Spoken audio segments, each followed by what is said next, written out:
करते हैं जहाँ से हम लोगों ने क्लास को छोड़ा था, वहीं से हम क्लास फिर से शुरू करते हैं अपनी, वहीं से।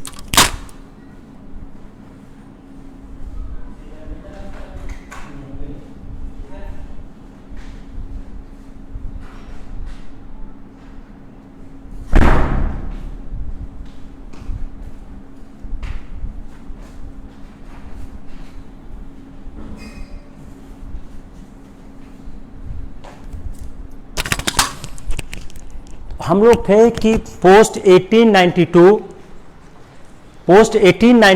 किस तरह से स्वतंत्रता संग्राम आगे बढ़ा। 1892 के बाद से स्वतंत्रता संग्राम किस तरह से बढ़ा और किस तरह से स्वतंत्रता संग्राम आगे चला। तो 1892 में हुआ क्या, व्हाट हैपेंड इन 1892।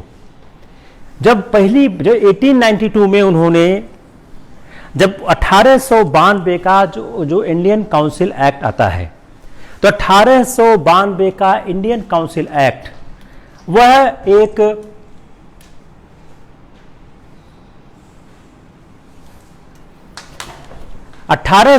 का जो Indian council act, just 1 minute, let me handle the camera bit.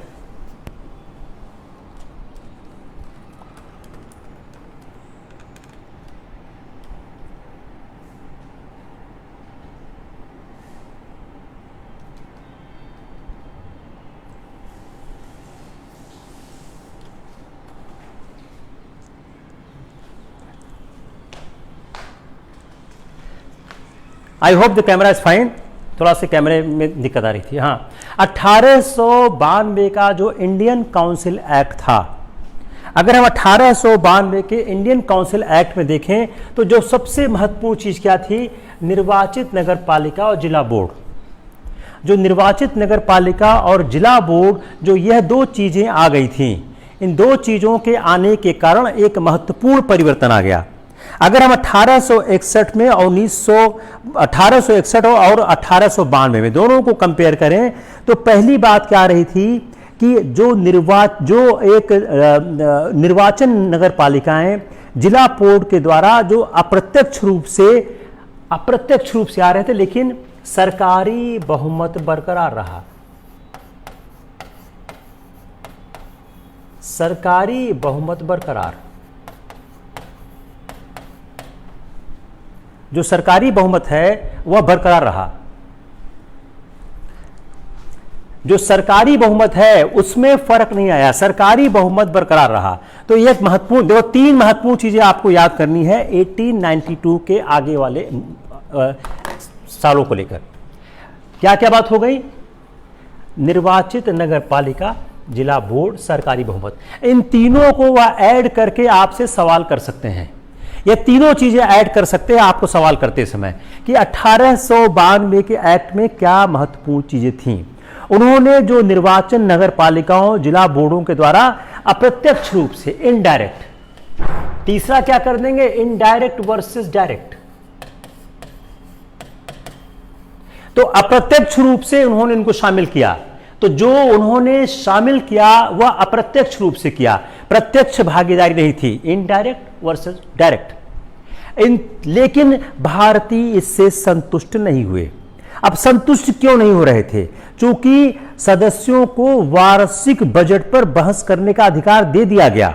अब देखिए इसमें किया क्या गया, जो मेंबर थे उनको वार्षिक बजट पर बहस करने का अधिकार दे दिया गया, लेकिन उस पर मतदान करने या संशोधन करने का नहीं दिया गया। अब बजट, बजट,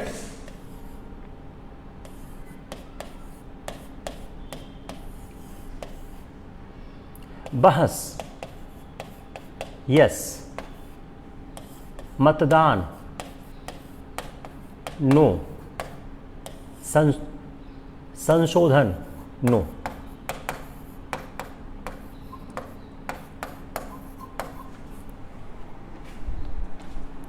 हम फिर से रिपीट करते हैं, सवाल इसी पार्ट से आएगा अगर 1892 के एक्ट से आएगा। पहली बात, निर्वाचित नगर पालिका और जिला board, indirect election, point number 1। Point number 2, सरकारी बहुमत बना रहा। पॉइंट नंबर 3, बजट पर बहस का अधिकार मिल गया। लेकिन मतदान का अधिकार नहीं मिला और संशोधन पेश करने का अधिकार नहीं मिला। इन चारों पांचों चीजों को आप ऐड करके सवाल को समझने की कोशिश करिए।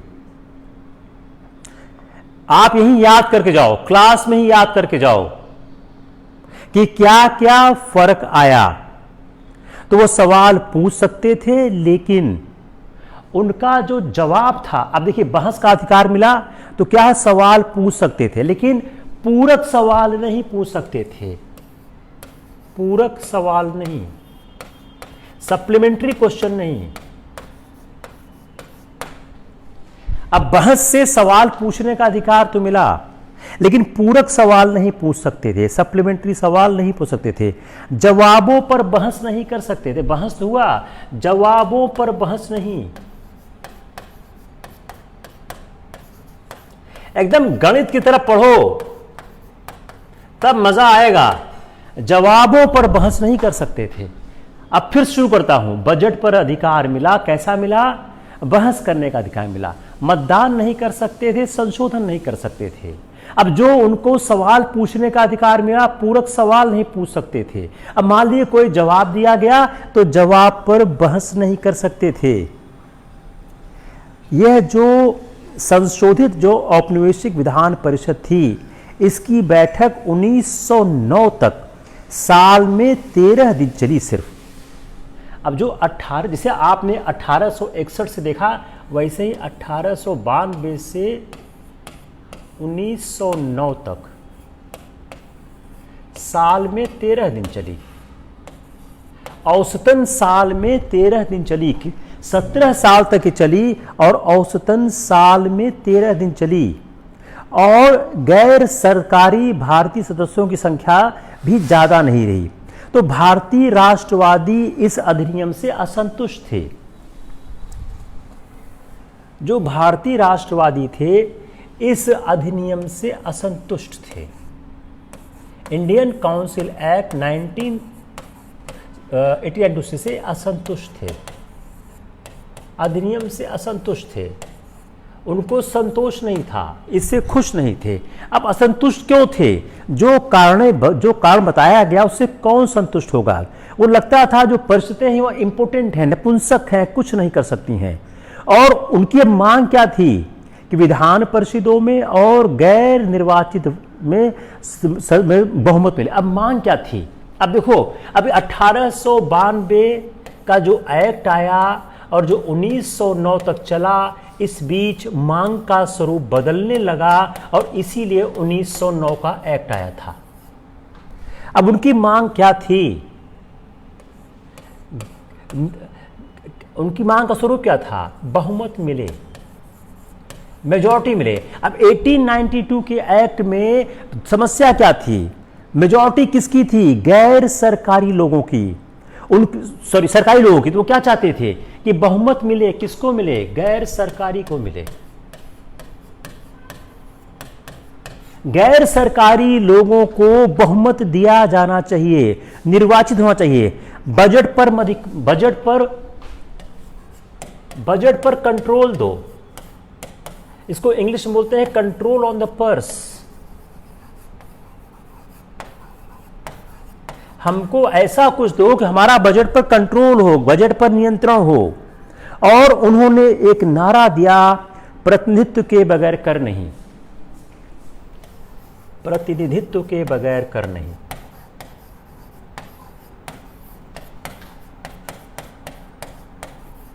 No taxes without representation. एक नया नारा 1892 के बाद शुरू हो गया कि हम बगैर प्रतिनिधित्व के कर नहीं देंगे। तो प्रतिनिधित्व के बगैर कर नहीं। और उन्होंने अपनी मांगों को बढ़ाना शुरू कर दिया। 1904 में दादाभाई नौरोजी और 1905 में गोखले, 1906 में तिलक। 1904, 1905, 1906 नौरोजी, गोखले, तिलक। इन्होंने मांग क्या की? इन्होंने यह मांग करनी शुरू की कि जिस तरह से कनाडा और ऑस्ट्रेलिया में जो उपनिवेशों को स्वशासन दिया गया है, हमको स्वशासन दिया जाए, जिस तरह से हमको अपनी सेल्फ गवर्नमेंट दिया जाए, जैसे आपने कनाडा और ऑस्ट्रेलिया को दिया है। जो कनाडा और ऑस्ट्रेलिया में जो ब्रिटिश उपनिवेश था, उस ब्रिटिश उपनिवेश के तर्ज पर हमको स्वशासन का अधिकार दिया जाए। तो उन्होंने स्वशासन मांगना आरंभ कर दिया। तो ये राष्ट्रवादियों ने जब मांगना शुरू कर दिया, उसके बाद राष्ट्रवाद विकसित होने लगा। वहां से बंगाल विभाजन की बात आरंभ हो गई। उसके बाद में बंगाल विभाजन की बात आरंभ हो गई। अब जो बंगाल विभाजन था, ये बंगाल विभाजन किया क्यों गया? अब जो स्वदेशी आंदोलन था, जो बंगाल विभाजन के विरोध में स्वदेशी आंदोलन आया, एक स्वदेशी आंदोलन आता है। तो हम जब यह राष्ट्रवाद बढ़ने लग गया, तो इस राष्ट्र, अब हमने सवाल क्या हैंडल किया? उन परिस्थितियों का जिक्र करिए जिसमें बंगाल का विभाजन हुआ, उन परिस्थितियों का जिक्र करिए जिसमें बंगाल का विभाजन हुआ। तो 1892 के एक्ट के बाद जो उपजी राष्ट्रवादी चेतना थी, उसके विश्लेषण के बगैर शायद आप नहीं कर पाओगे, करोगे भी तो बेहतर नहीं कर पाओगे। तो जो बंगाल विभाजन किया गया, उसका कारण क्या था? बंगाल विभाजन का कारण, अब देखिए, बंगाल विभाजन का कारण समझने के लिए, to understand the reason of the division of the Bengal, you need to understand the structure of the Bengal. Without understanding the structure of the Bengal, you can't understand कि why the Bengal was going to be decided. जो बंगाल की आबादी थी उसमें क्या थी? 7.85 करोड़। जो बंगाल की आबादी थी वो थी 7.85 करोड़। 7,85,00,000 बंगाल की आबादी हुआ करती थी जिस समय एक यूनाइटेड बंगाल था प्रायर टू द डिवीजन। तो गुलाम जो भारत था उसकी आबादी का ये 1/4 था। इंडिया की पूरी आबादी का 1/4 था। जो एक ब्रिटिश भारत था, जो उसका ये 1/4 हुआ करता था। और उड़ीसा और बिहार अगर देखा जाए तो बंगाल, बिहार, उड़ीसा इसके भाग थे। बंगाल, बिहार और उड़ीसा ये तीनों के तीनों इनके भाग थे। और इस राज्य से जो आसाम है, पहले आसाम भी हुआ करता था, लेकिन 1874 में आसाम अलग हो गया था।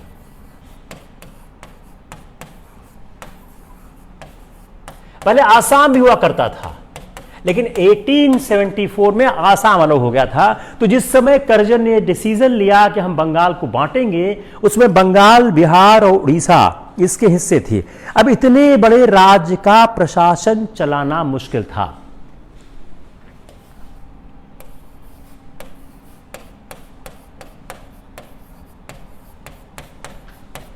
तो अंग्रेजों ने जो ऊपरी तौर पे कहा, वह क्या कहा कि इतने बड़े राज्य का प्रशासन चलाना मुश्किल था, इसलिए जो बंगाल विभाजन है वह प्रशासनिक जरूरी है। देयर इज एडमिनिस्ट्रेटिव रिक्वायरमेंट, प्रशासनिक रिक्वायरमेंट। बंगाल को बांटना एक प्रशासन की आवश्यकता है, तो बंगाल को बांटने के पीछे प्रशासनिक कारण है। लेकिन महत्वपूर्ण बात क्या थी? अगर हम उस समय के जो होम सेक्रेटरी थे, गृह सचिव थे, राइसले की अगर हम स्टेटमेंट को देखें तो राइसले का स्टेटमेंट क्या था? राइसले ने स्टेटमेंट दिया कि जो अविभाजित बंगाल है वह एक ताकत है। अविभाजित बंगाल एक ताकत है, इस ताकत को तोड़ना चाहिए। क्योंकि बंगाल जो था राष्ट्रवाद का एक वाहक था, तो वह एक अविभाजित बंगाल एक ताकत है, इसको कमजोर करना चाहिए। तो अगर बंगाल विभाजन का मकसद सिर्फ यह नहीं था कि इसको दो प्रशासनिक भागों में बांट दिया जाए, वह चाहती क्या थी? मूल बंगाल में बंगालियों की आबादी कम करके अल्पसंख्यक करना। अब आते हैं कि वो बांटा गया। जो मूल बंगाल था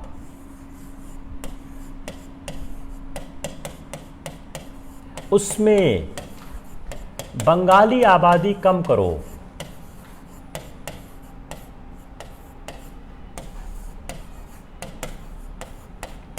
उनको अल्पसंख्यक बनाओ, मेक देम इन माइनॉरिटी। आप यही आंसर लिखना।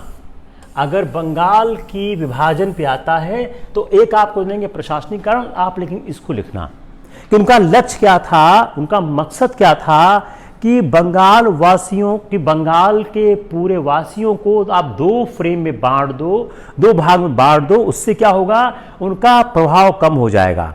तो अंग्रेज हुकूमत का अगर हम मेन इंटेंशन देखें, उनका मूल लक्ष्य क्या था, मूल इच्छा क्या थी, तो बंगालियों को आबादी करके उनको माइनॉरिटी करना चाहते थे। जो मूल बंगाल था उसमें 1,70,00,000 बंगाली थे। अगर हम ओरिजिनल बंगाल को देखें तो उसमें क्या थे, 1.70 करोड़। ये कौन थे, बंगाली थे। 1.70 करोड़, 1,70,00,000 बंगाली थे और 3.70 लाख जो थे उड़िया और हिंदी थे।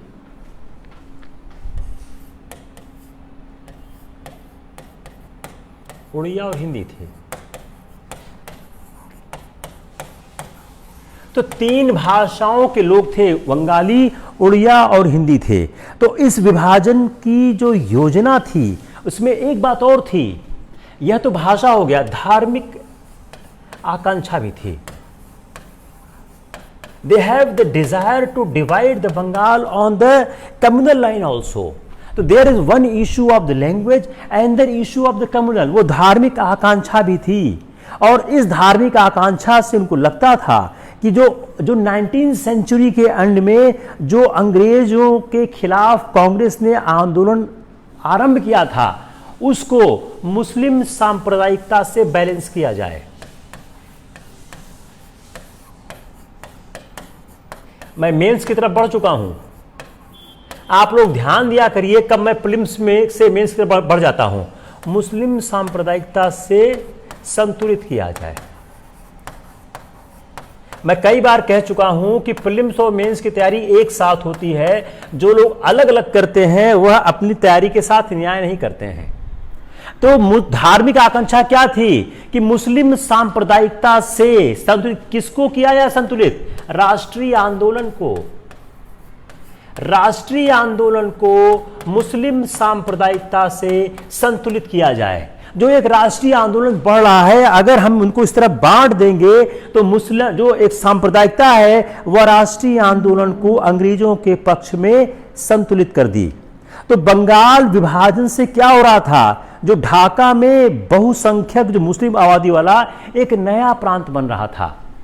ढाका में मुस्लिम आबादी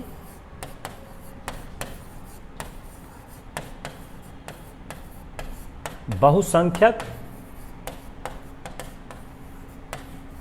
नया प्रांत। तो जो विभाजन हो रहा था उसमें ढाका बन रहा था, जो ढाका में मुस्लिम आबादी का एक नया बहुसंख्यक प्रांत बन रहा था। तो बंगाल विभाजन से ढाका जो बहुसंख्यक था उसका एक नई राजधानी बन रही थी। तो जो आप बंगाल विभाजन करके एक नया प्रांत बना रहे थे मुस्लिम आबादी की बहुसंख्यक वाला, उसका ढाका क्या था, एक नई राजधानी बन रही थी। और इसमें 1,80,00,000 मुसलमान थे और 1,20,00,000 मुस्लिम। 1.80 करोड़ मुस्लिम, 1.20 करोड़ हिंदू। गेम समझ आ रहा है? एबल टू अंडरस्टैंड और नॉट? या कुछ चाहिए कि हम इसे रिपीट करें? अब इससे क्या उनका लक्ष्य था, इस पूर्वी एरिया में जो एक पूर्वी बंगाल बनेगा, इस ईस्ट बंगाल में क्या होगा, मुस्लिम बहुसंख्यक। इस ईस्ट बंगाल में मुस्लिम बहुसंख्यक हो जाएंगे। क्यों? यह आबादी का जो चित्र आपको दिखाया जाए, इससे क्या होगी, मुस्लिम एकता होगी। There will be a Muslim unity, इससे क्या होगा, एक मुस्लिम एकता होगी। इस मुस्लिम एकता से क्या होगी, मुसलमानों को ज्यादा सुविधाएं। देखिए गेम प्लान, मुसलमानों को ज्यादा सुविधाएं। यह समझाना आसान था मुस्लिमों के लिए। उस समय की जो मुसलमानों की हालत थी, जो एक राष्ट्र हालत थी, इससे क्या होगा, मुसलमानों की बेहतर सुविधाएं मिलेंगी। और पूर्वी जिले, और इससे क्या होगा, जो उस समय कलकत्ता की जो एक हुकूमत चलती, जो कलकत्ता हावी था, कलकत्ता से मुक्ति मिलेगी।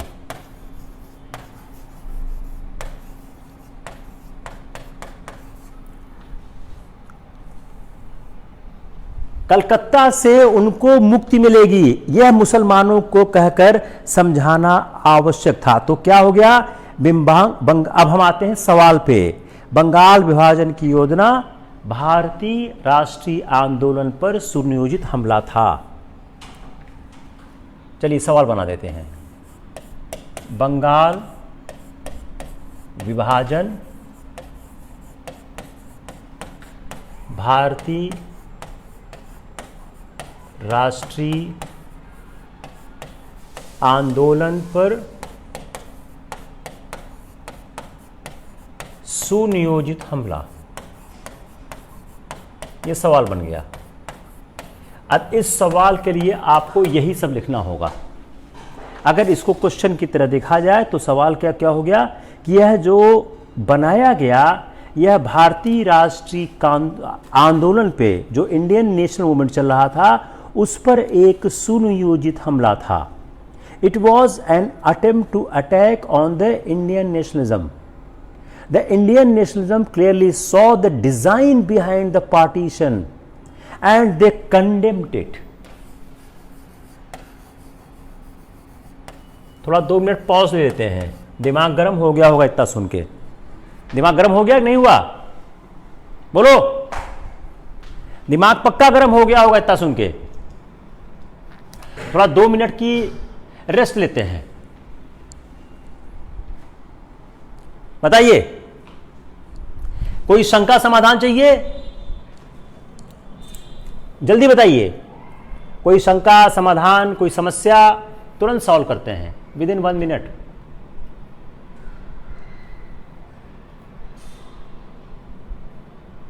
कोई शंका नहीं, ऑल क्लियर, लवली।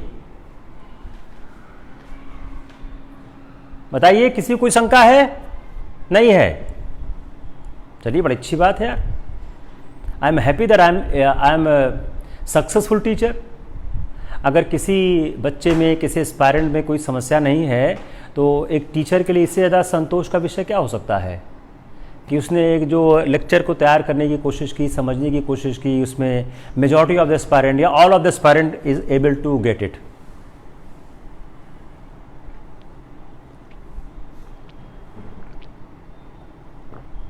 चलिए, अब हम आगे बढ़ते हैं। अब ये बंगाल विभाजन तो हो गया। हमने अभी तक क्या समझा है, बंगाल विभाजन क्यों हुआ और बंगाल विभाजन किस तरह भारतीय राष्ट्रीय आंदोलन पर एक सुनियोजित हमला था। It was an attempt to attack on the national movement. अब आते हैं विरोध पे। अब हम आते हैं विरोध की तरफ। हमने अभी तक क्या देखा कि बंगाल के विभाजन ने किस तरह से, बंगाल के विभाजन ने किस तरह से भारतीय राष्ट्रीय आंदोलन को प्रभावित किया। अब हम इसके आगे समझने की कोशिश करते हैं। अगर हम देखें कि 1904 में कर्जन ने क्या कहा, 1904 में कर्जन ने क्या कहा, कर्जन ने क्या कहा कि मेरी दृष्टि में शासित लोगों के संतोष का दूसरा नाम ही प्रशासन की कार्यकुशलता है। बड़ी अच्छी बात कही कर्जन ने। Very good thing Curzon has said. जिस कर्जन ने विभाजन किया, उन्हीं कर्जन का स्टेटमेंट है ये, उन्हीं कर्जन का स्टेटमेंट है कि मेरे दृष्टि में जो कहते हैं, जो लोगों का संतोष है, जो लोग काम कर रहे हैं, जिनका संतोष है, वही मेरे लिए सबसे महत्वपूर्ण चीज है। और उसके बाद जो बंगाल विभाजन होता है, उस बंगाल विभाजन को समझने के पहले हम थोड़ा सा कर्जन के सुधार को भी समझते हैं, थोड़ा कर्जन को एनालाइज कर देते हैं। कर्जन को इतनी गाली देना ठीक नहीं है, थोड़ा कर्जन को समझने की कोशिश करते हैं। जो लॉर्ड कर्जन जिन्होंने बंगाल का विभाजन किया, उस लॉर्ड कर्जन ने क्या क्या किया? तो लॉर्ड कर्जन के समय में रेलवे की जितनी प्रगति हुई कभी नहीं हुई।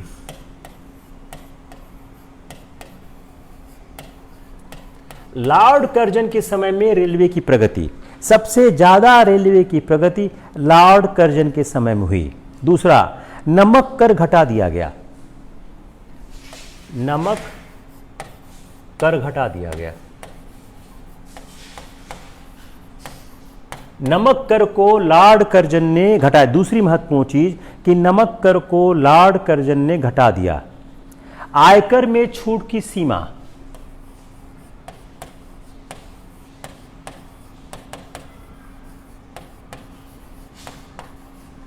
आयकर में छूट की सीमा, लॉर्ड कर्जन पे सवाल बनेगा तो ये 3-4 चीजों लिखेंगे कि रेलवे का उन्होंने विकास किया, नमक कर घटा दिया, आयकर की छूट की सीमा 5,000 से 500 से बढ़ाकर 1000 कर दी, साल में 500 से बढ़ाकर 1000 कर दी। नमक कर घटा दिया, आयकर में छूट की सीमा बढ़ा दी, और उन्होंने रेलवे की प्रगति, तो 4 की रेलवे की प्रगति हो गई, नमक कर घटा दिया और आयकर में छूट की सीमा 500 से बढ़ाकर 1000 कर दी। सिंचाई आयोग के माध्यम से सिंचाई की ओर ध्यान दिया, सिंचाई पर ध्यान दिया। ये जानना जरूरी इसलिए है कि लॉर्ड कर्जन हमारे लिए बहुत ही बेकार वायसराय के तौर पे आता है। उन्होंने सिंचाई पर ध्यान दिया, वाणिज्य उद्योग का विभाग खोला। अभी हिंदी में कर देते हैं, जस्ट 1 मिनट आप मुझे कर लीजिए। वाणिज्य उद्योग का विभाग खोला। इस पर अभी प्रीलिम्स का सवाल बनाना, इसलिए हम आपको ये बता रहे हैं। वाणिज्य और उद्योग का उन्होंने एक विभाग खोला। कृषि क्षेत्र में अनुसंधान के लिए पूसा संस्थान की स्थापना की। कृषि क्षेत्र अनुसंधान पूसा, कृषि क्षेत्र में अनुसंधान के लिए उन्होंने पूसा का एक संस्थान, उन्होंने पूसा को खोला कि कृषि क्षेत्र में अनुसंधान के लिए पूसा को खोला। और उन्होंने जो अपने समय में यह 4-5 सुधार किए, उसके साथ साथ क्या, विक्टोरिया मेमोरियल को बताने की कोशिश की। मेरे ख्याल से इतने से काम आपका हो जाना चाहिए। इससे ज़्यादा तो मुझे नहीं लगता है कि कर्जन के सुधार पर आपको तंग करेंगे। तो विक्टोरिया मेमोरियल को, लेकिन साथ में क्या किया, एडवर्ड सप्तम का दरबार किया, जिसमें 20 लाख खर्चा किया बिना मतलब में। एडवर्ड 7 का दरबार, जिसमें 20 लाख खर्च हुआ। एडवर्ड 7 का उन्होंने एक दरबार लगाया, जिसमें कहते हैं 20 लाख से ज़्यादा की राशि खर्च की। यह एक कुछ ऐसी घटनाएं थी कर्जन के समय की, जो भारत में he has the maximum expansion of the railway was at the time of the Lord Curzon. He has reduced the salt tax.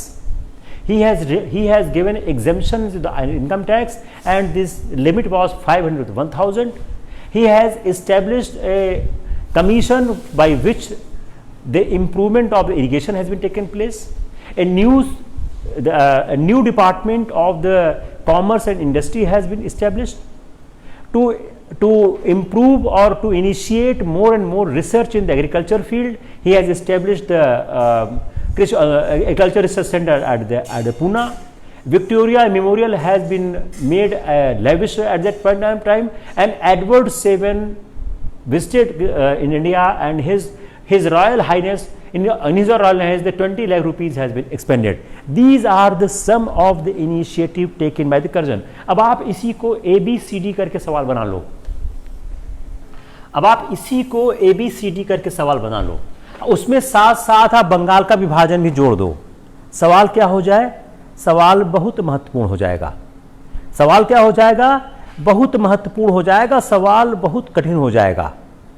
तो अगर हम लॉर्ड कर्जन के टाइम को समझने की कोशिश करें कि लॉर्ड कर्जन का समय इतना इंपॉर्टेंट क्यों हो गया, उसका एक कारण था कि जो एक तो ये हो गया, दूसरा अगर हम लॉर्ड कर्जन के समय को थोड़ा और समझने की कोशिश करें, एक संघर्ष विद कांग्रेस से लॉर्ड कर्जन का संघर्ष हो गया। जो कांग्रेस उस समय एक जनता की इच्छाओं का प्रतिनिधित्व करती थी, उससे कांग्रेस का संघर्ष। दूसरा, वह ब्रिटिश राज को मजबूत करना चाह रहे थे। अगर हम इसको कॉन्सेप्चुअल लेवल पर देखें तो आप इसको और ऐड करिए। तीसरा, बंगाल विभाजन। अब ये सारे फैक्ट जो मैंने अभी दिए और इन फैक्ट के साथ आप इसको ऐड करिए। अब आप सवाल खुद बनाइए कि कैसे कर्जन के समय पर सवाल हो रहा था। तो यह उन्होंने 3-4 महत्वपूर्ण चीजें की। अब लॉर्ड कर्जन ने और क्या किया? Official secrets act 1904,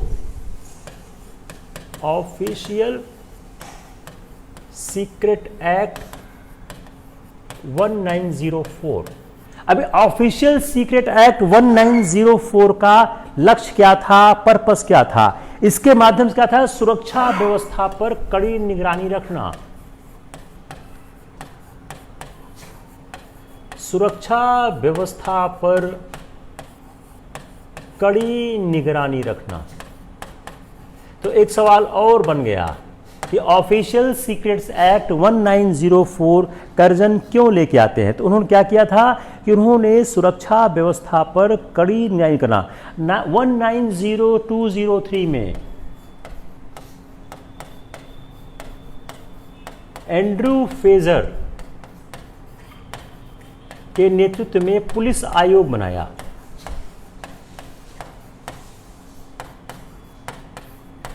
Andrew Fraser के नेतृत्व में 190203 में उन्होंने एक पुलिस आयोग बनाया। अब इसकी सिफारिशों पर क्या किया?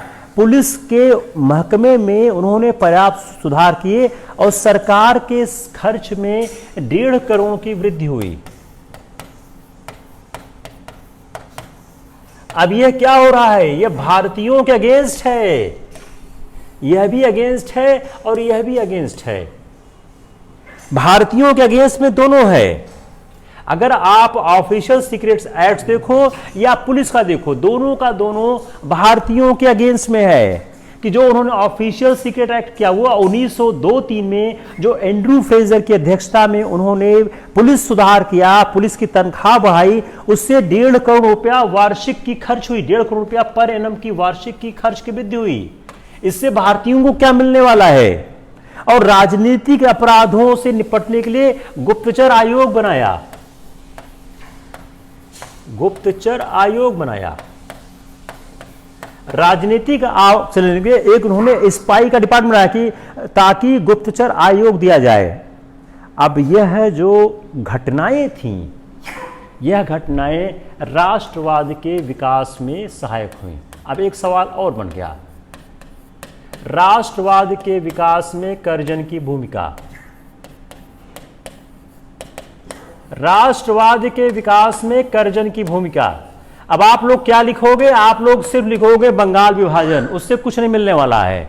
जो यूपीएससी का आंसर बनेगा मॉडल, उसमें यह सारा कुछ होगा। अगर आप राष्ट्रवाद के विकास को बंगाल विभाजन तक सीमित रखते हो, कोई भी नंबर मिलने वाला नहीं है।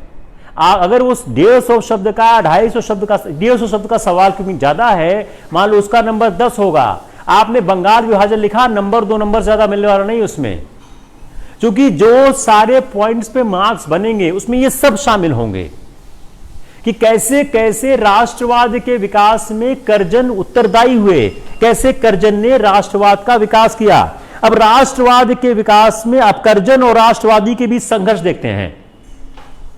थोड़ा उसको कर लेते हैं, तब आपको हम बंगाल विभाजन समझाते हैं। अब कर्जन का और राष्ट्रवादियों का संघर्ष, कर्जन और राष्ट्रवादियों का संघर्ष हो गया। अब आंदोलन यहां से अब शुरू हो रहा है। कर्जन और राष्ट्रवादियों का संघर्ष हो गया, कर्जन का और राष्ट्रवादियों का संघर्ष हो गया। अगर हम इस संघर्ष को देखें तो 1899, 1904, 1905, 1899, 1904, 1905 तीन ऐसी महत्वपूर्ण घटनाएं 3 वर्षों में हुई कि जिससे राष्ट्रवादियों का कर्जन से संघर्ष हो गया। कलकत्ता नगर निगम,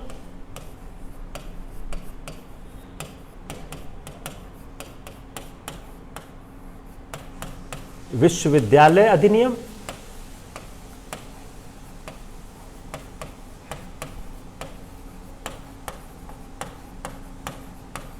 बंगाल विभाजन। यह 3 घटनाएं ऐसी हो गई जिससे राष्ट्रवादियों का और कर्जन का संघर्ष हो गया। तो जो कलकत्ता म्युनिसिपल कॉरपोरेशन था उसमें जो परिवर्तन किए गए, जो 1904 का विश्वविद्यालय अधिनियम यूनिवर्सिटी एक्ट आया और 1905 का जो पार्टीशन ऑफ बंगाल हुआ। अब नगर निगम में जो परिवर्तन किए गए उससे क्या हुआ, इसमें क्या हुआ, इलेक्टेड इंडियन कम कर दिए गए, इलेक्टेड इंडियन कम कर दिए गए। इलेक्टेड इंडियन की संख्या 1899 में कम कर दी गई। अब इसको कम क्यों किया गया, ऐसा क्यों किया गया? यह कम किया गया, यह यूरोपीय समुदाय के हितों से संबंध रखता था। ये भी अच्छा सवाल हो गया प्रेम का। यूरोपीय समुदाय के हितों से संबंध रखता था। It was having a relationship with interest of the European community, के हितों से संबंध रखता था। यूरोपियन समुदाय के हितों से संबंध रखता था। कैसे संबंध रखता था कि जो इस समुदाय की शिकायत थी कि लाइसेंस मिलने में, शिकायत क्या थी इनकी, शिकायत व्यापारियों को लाइसेंस मिलने में समय लगता है, तो यूरोप इंडियन को भगा दो। समझ आ गया कि जो लाइसेंस मिलता है यूरोपियन को उसमें समय लगता है। इसकी जिम्मेदारी किसके है, भारतीय। क्या करो, इनके भारतीयों का संख्या ही कम कर दो। तो इन्होंने संख्या ही कम कर दी। अब इसके साथ साथ जो उन्होंने दूसरा था, जो यूनिवर्सिटी एक्ट लाए, उसमें इस अधिनियम में क्या किया उन्होंने कि जो कॉलेज को विश्वविद्यालय, अब क्या होता था उस समय, जो शिक्षित भारतीयों के साथ दावा क्या किया गया कि इसका लक्ष्य यह है शिक्षा में सुधार। इसका लक्ष्य क्या है, शिक्षा में सुधार। तो जो एक ओपन तौर पर कहा गया कि विश्वविद्यालय अधिनियम का लक्ष्य शिक्षा में सुधार है। थोड़ा सा बात सही भी क्या है कि उस समय जो विश्वविद्यालयों था उसमें रिसर्च वर्क को प्रोत्साहन दिया गया, लेकिन इसका लक्ष्य क्या जो कहा गया उससे मेल खाता है, नहीं खाता है। क्यों नहीं खाता है? जो शिक्षा पर व्यय था 190304 में, 190304 में जो शिक्षा पर खर्च था वह कितना था, इसको हम समझने की कोशिश करते हैं। उस समय शिक्षा पर खर्च था 2.04 करोड़, 2.046 करोड़, इतना शिक्षा पर खर्च था 1903-1904 में। और 1905-06 में हुआ 2.449।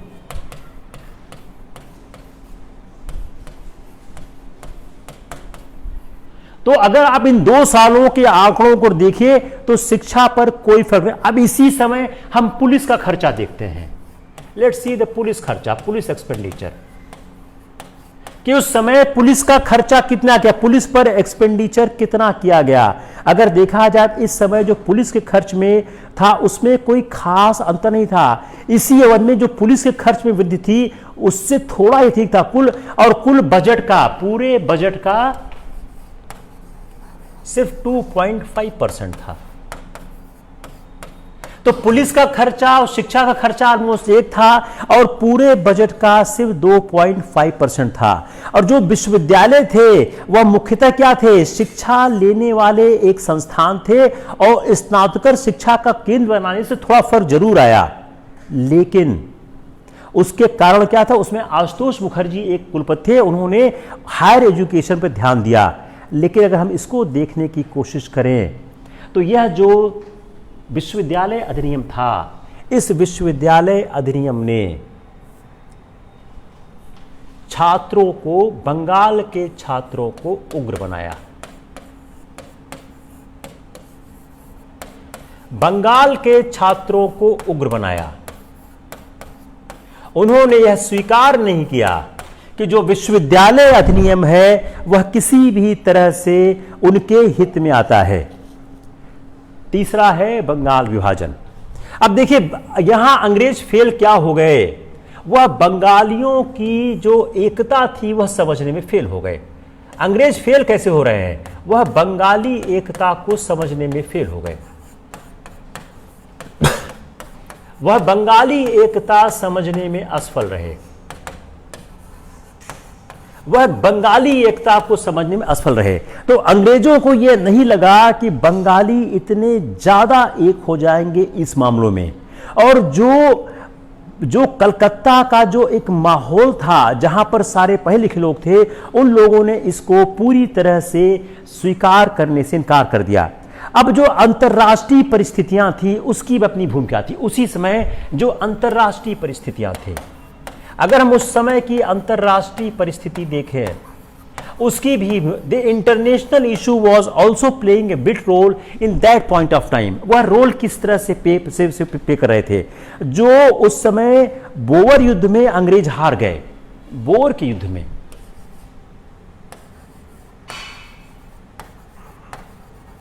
अंग्रेज हार गए।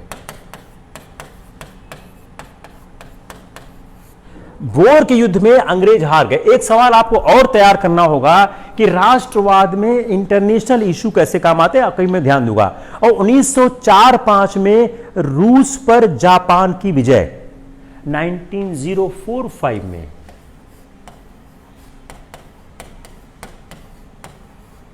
रूस पर जापान की विजय।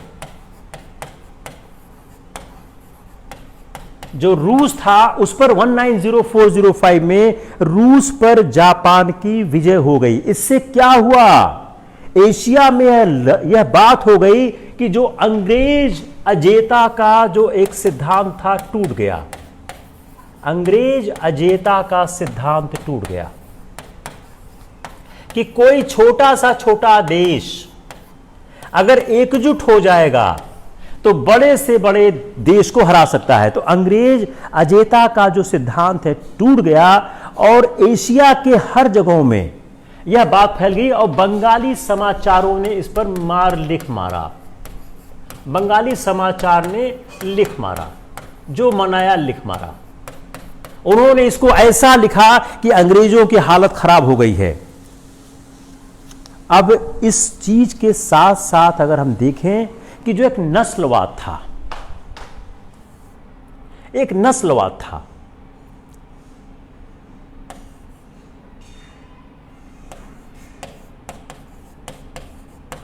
वह नस्लवाद किस तरह था। इल्बर्ट बिल के बाद भी नस्लवाद क्या था, जो एक मुंसिफ को 200 मिलता था और अंग्रेज मुंसिफ को 2000 मिलता था। तो जो पेमेंट था एक मुंसिफ का, जो एक भारतीय था, उसमें 2000 मिलता था। और जो उस समय का एक राष्ट्रीय पुनर्जागरण था जिसमें जगदीश चंद्र बसु की उपलब्धियां थीं और विश्व शक्ति के रूप में जापान का उदय, ये सब लोग इस तरह की परिस्थितियों का निर्माण कर रहे थे, जिस परिस्थितियों के निर्माण में एक आंदोलन शुरू हुआ। और यहां पर बंगाल का एक स्वदेशी आंदोलन स्टार्ट होता है। हम लोग बंगाल का स्वदेशी आंदोलन अगले क्लास में करते हैं, मेरे ख्याल से काफ़ी याद करिए। यहां से बंगाल का स्वदेशी आंदोलन आरंभ होता है।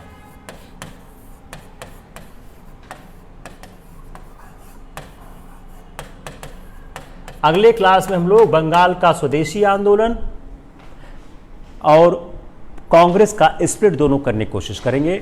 आई think it's enough for the day. कोई समस्या हो तो आप लोग जरूर बताएं। I will try to handle it. I have tried a lot to analyse the your whole syllabus.